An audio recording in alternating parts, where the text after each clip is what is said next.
Roland Ries à la SCS Football, du côté de la Canardière, on a fort apprécié la visite du sénateur-maire de Strasbourg dans le deuxième club de football de la Méno.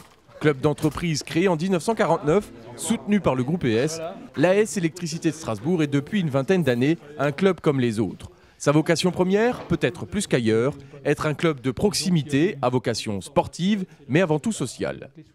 Le président, qui l'a fort bien expliqué, a conscience que le sport, notamment pour les jeunes des quartiers, ce n'est pas un objectif forcément en soi. Ça peut être un objectif, ça doit l'être, mais il peut y avoir d'autres objectifs. Donc je pense que cette dimension sociale, ce rôle social est de mon point de vue très important et il existe ici, l'esprit est dans ce sens-là.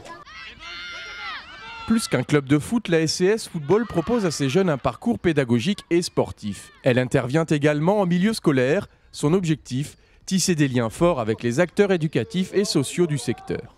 On part du principe qu'on veut vraiment s'attacher au développement de l'enfant et qu'on n'est qu'un des maillons de la chaîne. On a des partenariats avec un certain nombre d'associations, que ce soit pour du soutien scolaire, que ce soit pour de l'animation périscolaire ou que ce soit même pour des activités culturelles ou autres. C'est un club qui a vocation à être un club social, qui s'ouvre sur le territoire, qui ne doit pas rester en autarcie.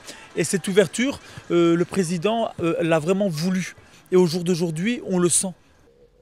La SCS Football compte 180 membres, dont 100 jeunes. Consolider une politique socio-éducative par le sport exige également des installations dignes. C'est le constat fait par le maire en parcourant le seul terrain en mauvais état et les vestiaires d'un autre âge.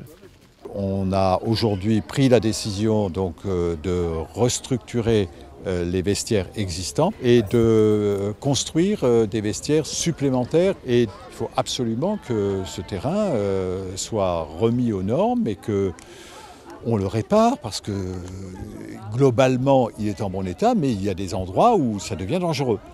La mairie de Strasbourg prévoit de rénover le terrain encore en 2012. Il faudra attendre 2014 pour les vestiaires.